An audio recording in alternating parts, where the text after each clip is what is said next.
Hey, hello. Good to see you. Welcome to another episode of Moonlit Tales by London Blue. Lit tales to tale under the moon. I'm so glad you stopped by. Please be sure to like, subscribe, and share this channel with your friends. The Death Collector, revised for this podcast, written and read by London Blue. Roland listened to the heavy rain with his window open wide. The cool breeze was refreshing despite the chill. Long thunder roars excited him, especially when it paused for the sharp crack accompanied by a lightning bolt. However, this particular storm marked the first anniversary of his lover's death. On this very night a year ago, February 13th, Simon lost control of his purple Tesla. The rain had quickly transformed to hail as he skidded around the corner of Cass Mountain, crashing through the guardrail and over the cliff. Simon was launched from the vehicle as it smashed into the side of the mountain. The convertible had flipped into the shallow river, leaving his mangled body across the gravel river road. The busted bouquet of red roses cradled his cracked skull. A beautiful platinum gold ring with a 3/4-carat tear-shaped diamond was wedged among the tiny rocks in the hard dirt. Simon was planning to ask Roland to marry him that night. Roland recalls with stinging eyes when the Pocahontas police knocked on the door of their room at the lavish lodge to tell him the news. What was supposed to have been a night of romance and a marriage proposal turned into his worst nightmare. He became quite the recluse, unable to escape the pain of losing his lover. The only person he had left in this world was gone. His mind raced through the bloody images of the scene of the accident. Then the pandemic, and all those they had lost because of it. Roland finished off his drink and poured himself another. He migrated to a small desk tucked in the corner of his apartment. Roland opened his laptop, and the screensaver of him and Simon unleashed sorrow once again. His breath became labored. A burning sensation chased up each vertebrae of his spine, met with cold chills at the nape of his neck. His shoulders ached and felt like heavy bags of ice had been laid on top. He took a drink and began to type, as his fingers danced across the keys to form the words of his new masterpiece, A Fictitious Confession. A ding interrupted. A small bubble in the bottom right of his screen appeared with a number 1. He stopped and stared at it. Something felt off. Suddenly, fear rushed over him. It was almost like he knew his life would change forever if he opened that message. He wasn't sure if it would be for the better or for the worse. He held the cursor over the tiny icon and let it hover. His innards quivered like they did the first time he ever stood up to a bully. He opened it. Hey, bae. Please don't be scared. It is me, the message read. This is not funny. Whoever you are, stop it, Roland replied. I understand your disbelief, but it is me. Look at the message bubble. It is not from any social media app you have. In fact, There is no host for this message. It's only me, your Boo Bear. Roland did notice it wasn't coming from any apps installed on his laptop. It was like someone had hacked into his system. How do you know I called him that? Who is this? Get out of my computer. A few moments passed when an image appeared with another ding. It was a photo of he and Simon that they had taken together while vacationing at the beach. The two of them had sat in a large heart drawn in the sand. How did you get that? Who is this? It is me, sweetheart. Please believe me. I miss you so much, but I need your help. Tears darted down Roland's cheeks as he slammed the laptop shut. Not possible, he shouted. And definitely not funny. Roland finished his drink and slammed the glass back down and thought, I've just had too much to drink, letting my imagination get the best of me. A shower. Yes, I'll go take a hot shower and go to bed. Scooping up the portable speaker cell in his clothes and his arms, Roland headed to the bathroom. While waiting for the water to get hot, he connected his phone to the speaker and clicked on a horror playlist he had built over the last few months. Roland undressed and eased under the rain-flow showerhead, casting the hot water. He massaged his shoulders and neck in the downpour, then proceeded through the whole routine of washing his hair and body. With extended arms against the contrasting cool towels, he relaxed. Roland flinched as the music abruptly changed and the light flickered. His horror playlist was interrupted by a love ballad, their song. But it only played the chorus, I Need You Now, briefly before returning to the dark music previously playing. Roland's salty tears were washed away by the water from the shower just before he turned it off. When he jerked open the shower curtain, Simon's favorite dark purple, fluffy towel was folded neatly on the edge of the vanity. How did that get there? He thought. Grabbed it, then turned off the music. A heart slowly formed on the foggy mirror as he dried himself with Simon's towel. It was like Simon was standing right beside him. Roland could almost smell his cologne as he felt a presence. This is ridiculous. He's dead. Simon, you are dead! Roland shouted into the small, steamy room. He used the towel to wipe away the heart on the mirror, grabbed his phone and clothes, then went into the bedroom. After dressing, he plugged his phone in to charge and climbed into bed. Roland softly ran his hand across Simon's pillow. He sighed. It's been a year. I suppose it's time to pack up his things. Roland rolled over and turned on the TV. He chose to stream the Stephen King classic, Silver Bullet. Leaning back on the freshly fluffed feather pillow, he pulled the silky paisley comforter to his shirtless chest. Shortly after the opening credits rolled, the screen went blank, with a message that popped up stating, "Someone has already logged in to this account. Please exit the other device and try again." What in the... Roland fussed while tossing the blanket back to climb out of bed. Frustrated, he marched through the apartment to check the other two TVs. Neither had been logged on to any app, much less the one he was trying to use to stream the movie. Returning to the bedroom, he decided to reset the streaming device. Snuggled back in bed, he restarted the movie.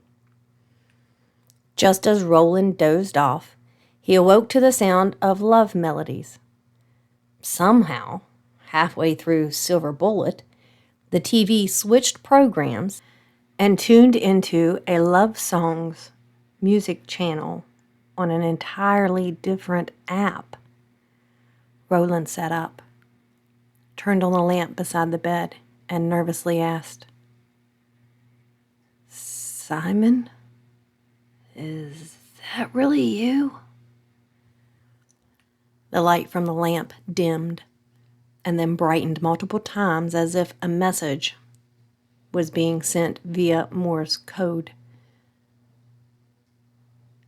Roland climbed back out of bed, cautiously, curiously, and a little fearfully, picked up his silk robe from the cedar chest at the end of the bed.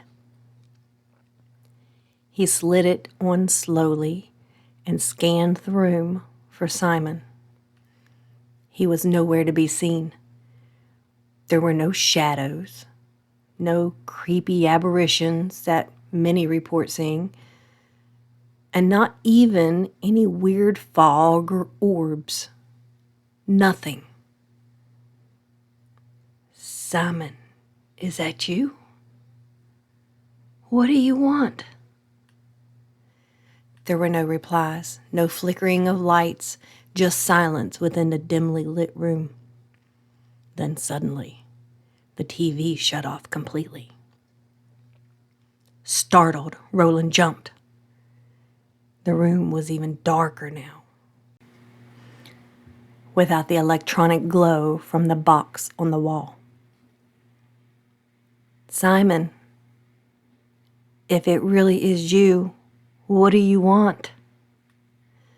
A cool breeze swept over Roland's back and shoulders, almost like something was nudging him.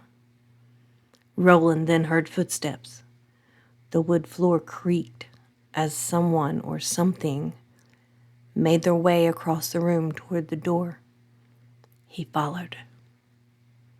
As he moved through the apartment, he could feel cold spots along the way, leading him to his desk in the corner of the living room. Although his laptop remained closed from earlier, a bright light emitted from the edges, indicating it had powered back up. "Okay," Roland whispered with a nod. He sat in the elegant brown leather office chair and opened the computer. Immediately, a message appeared. "Bay, thank you for believing. I need your help." "How is this possible? I watched them put you in the ground. You are dead," he typed in all caps. The reply read, "This is going to be difficult for you to understand, but during my life, I was the death collector." "The what?"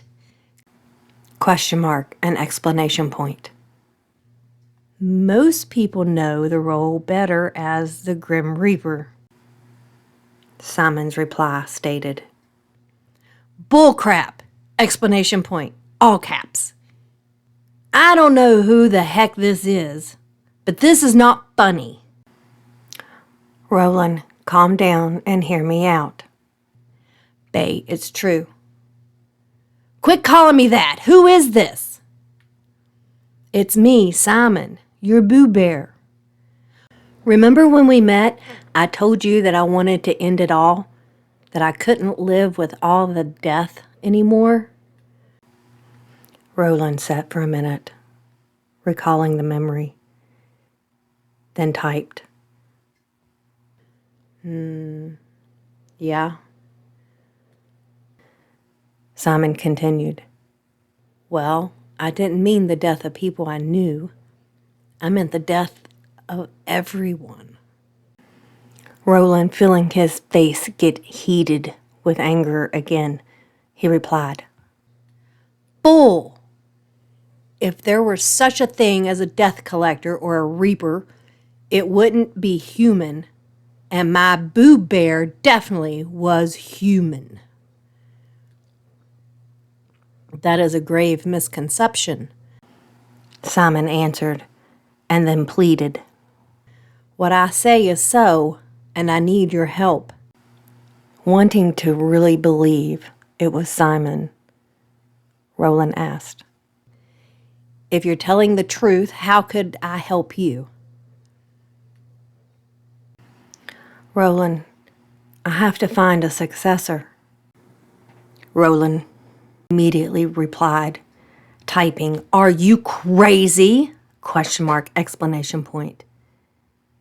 And you want me to become the freaking Grim Reaper for you? You are not just dead, but out of your mind! Exclamation point. Bay, it comes with great powers and immortality. Oh, does it now? We see how that immortality thing worked for you. Simon paused and then typed. I drifted off onto a very dark path. The position of the collector actually requires someone of strong morals and values, faith and compassion. You possess that all. You will live forever without aging as long as you keep the task. Roland thought for a moment and then typed. Then what happened to you? How did you die?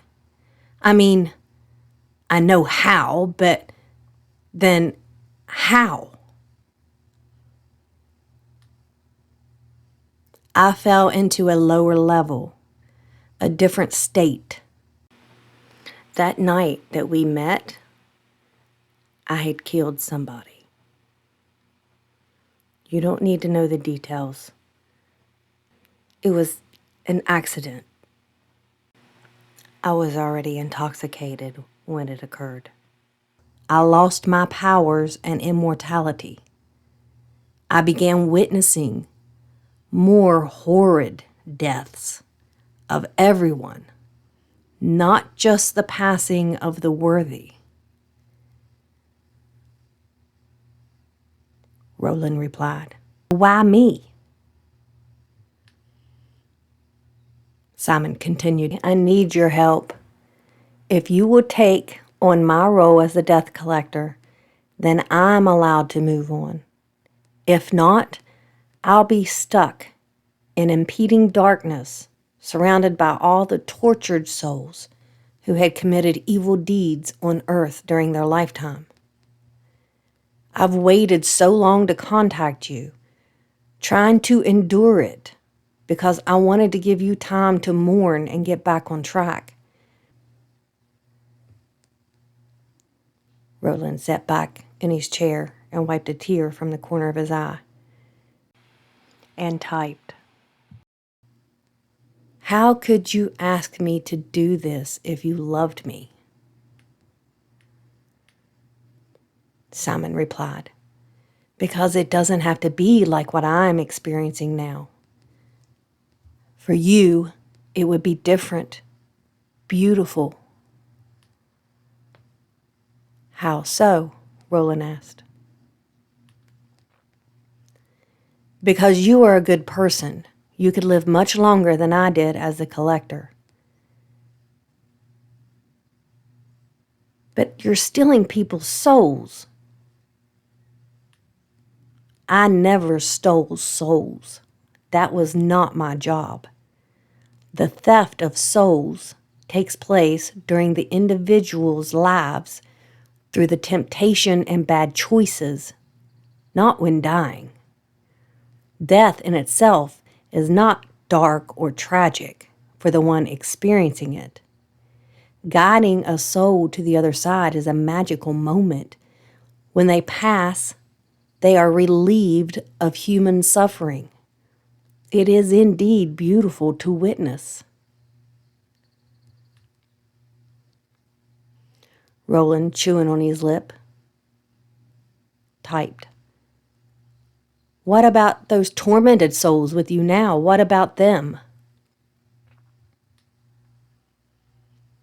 As the collector, you wouldn't be with them. The collector only visits those who may need help in finding their way across the supernatural threshold. You would help guide and comfort those that are worthy to pass on. Roland wiped another tear and then asked, "Are you in pain now?" "Bay, I need you to make this choice of your own free will, not based on your love for me, but know that I miss you terribly." There was a long pause as the last message haunted Roland's heart. He knew the honest answer and thought, how could I deny my lover, my friend, the release of torturous pain for eternity? Do I really want to live forever? What if I screw up and end in the same situation? Would I have someone to call on to help me? Roland slid his chair away from the desk and walked into the kitchen. Pulling the dusty, red wine from the bottom of the cabinet, chills ran up his spine. He opened the bottle. It had been sitting there since he brought it back home after that tragic night that he had lost Simon. Roland pulled 2 wine glasses from his mother's old curio cabinet and gently sat them on the counter. As he filled both glasses, he recalled the last time he and Simon had used them. It was New Year's Eve.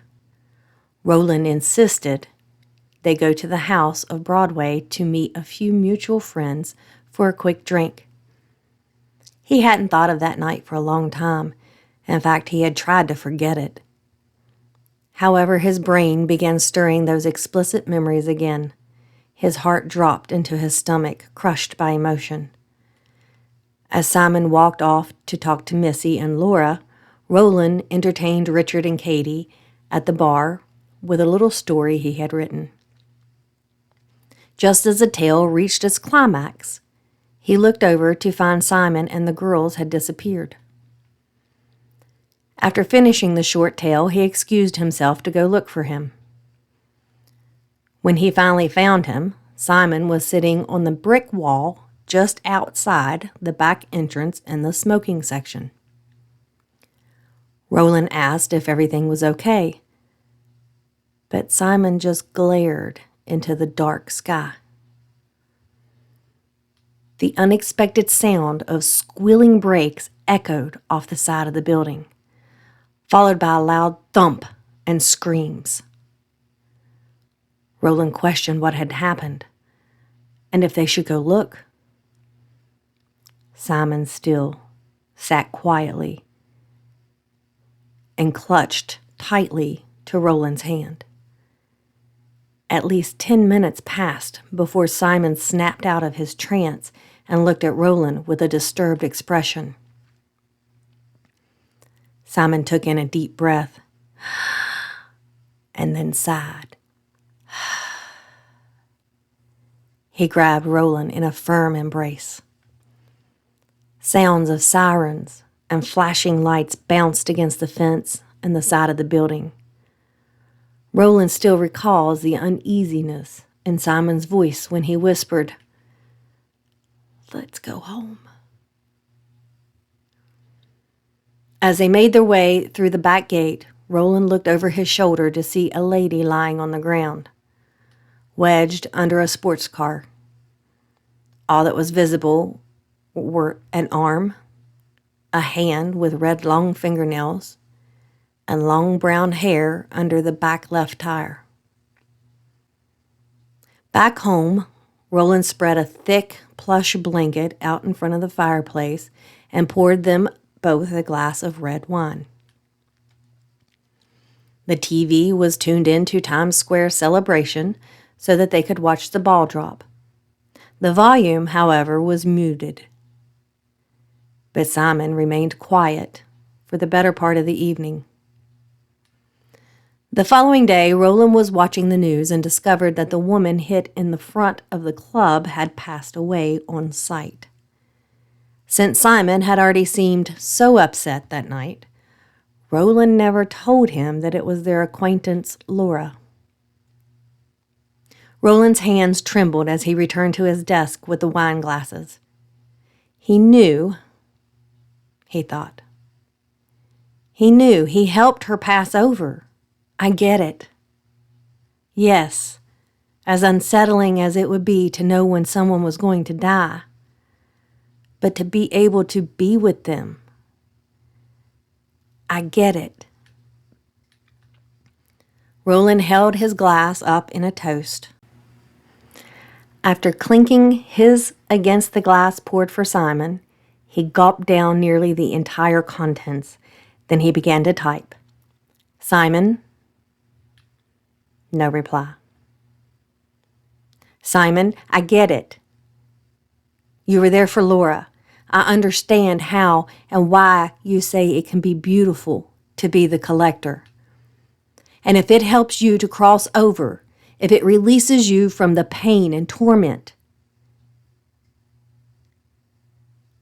He typed ... followed by, I'll do it! ! Simon replied, I knew you would. The collector must be a good person to reap good souls. Then Roland asked, but why could I see you in a trance state with Laura, but no one else? How did you manage so many deaths and still be present with me? Simon answered, it's a time warp sort of thing. Time usually halts for the living, so they can't witness the out-of-body experience. However, with Laura, it was personal. It was difficult for me, so I stayed with her longer than most. Okay, well, what do I do? How does it work? Nothing, my dear, sweet Roland. When transformation takes place, you will know. Thank you. I love you, and I will see you soon. Goodbye. Roland began to panic and typed in all caps, wait! I mean, I love you too, but wait! What transformation? When? Will it hurt? What do you mean you will see me soon? Am I going to die? There was no reply. Roland finished off the wine in his glass with shaky hands. The screen went blank, and the laptop crashed. Smoke trickled from the side of it, climbing up in front of Roland's face. Wait! Simon, wait! Roland screamed at the dead screen. Roland's fear raced through his veins like ice-cold water. His heart pounded so ferociously that it felt like someone rapping at an iron chamber door. His hair scalded his scalp as if it were on fire. In his panic, he ran to the bathroom, shedding his robe, pajama pants, and underwear on the way. He jumped into the shower again, this time turning on the cold water in hopes of putting out whatever was burning his head and body. Roland looked upward and yelled, What have you done to me? The lights flickered once again. Lightning cracked outside the window, and the lights went out.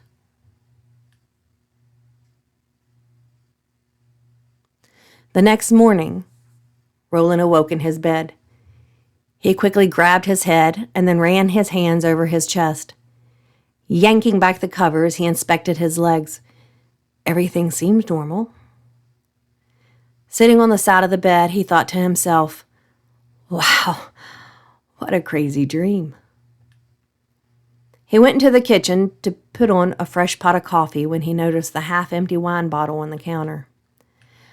I suppose not all of it was a dream, I guess I had one too many, he stated calmly, but still confused. With a cup of coffee, Roland attempted to go on about his day, trying to push last night's events out of his mind. He shrugged it off and returned to his desk, holding the power button to turn on the laptop. He got a little electrical jolt. Ow! With a detested frown, he reached down and pressed it again. On the second attempt, it did come on. He sat in the chair, sipped his coffee, and searched for the strange messages from last night. They were gone. No sign of Simon at all. Just as he had convinced himself it was all either in the alcohol or just a dream, but not reality, he felt a weird sensation along the back of his neck, then a pins and needles sort of feeling swept over his scalp. His skin began to crawl, and he saw flashes of an older woman. The vision was like an old movie projector, but instead of showing it on a screen or a wall, he was looking at it on the backside of his eyeballs. Roland squeezed his eyes closed tightly. Then he reopened them. Everything was dark. His apartment and everything in it were gone. He was sitting right beside a hospital bed. He reached out and took the lady's soft hand in his. He could feel her thin skin and frail fingers become cold as they slowly lost circulation. Her eyes met his. He could feel her fear of the unknown. He touched her forehead with his other hand and gently whispered, "There's nothing to fear. Your next adventure will be beautiful." The older woman smiled ever so slightly as she took her last breath. Roland released the lady's hand, and the sunlight beaming between the blinds dimmed. Within the newly formed shadows, a human figure melded with the far corner. Tiny twinkling orbs filled the room, funneling together in a whirlwind over the lady's chest. Her body flinched as if she had been shocked with a defibrillator. The orbs immediately whisked away through the ceiling along with her soul. A single, isolated applause echoed from the shadows. Roland stood to his feet as the dark figure stepped out into the center of the room. Small molecules circled around until they collided into a fuzzy yet transparent image. It was Simon. "Well done, Bay," Simon said, his voice sounding like a musical reverb. "Simon!" Roland replied with excitement. "I've missed you so much." "And I have missed you. I'm proud of you, Roland. I knew you were the man for this job. See, you won't steal souls. Instead, you will take the darkness, pain, and the fear away. You're actually taking death away from good people. That is why you are the death collector." "Yes, I understand now, and it was beautiful. I'm proud to be chosen for such an important task." Simon smiled as his image began to fade. "No, wait, I have so many questions. Are you free now?" "I am, thanks to you. But I must go. It is my time to cross over now." Simon reached out, and Roland took his hands. Simon's feet and legs started to disintegrate into tiny particles. Simon closed his eyes briefly, trying to hold himself together. He took in a deep breath, and with a kiss, he was gone. Roland blinked rapidly as tears flooded his eyes, so vastly that parting his lids felt like opening them underwater. The hospital room slipped away, and the vision was gone. He nodded, smiled warmly, and claimed his position with a new understanding and pride. I am the Death Collector. Some may call me the Grim Reaper, but I do not steal souls. I am the comforter that takes death so superlative souls can cross over.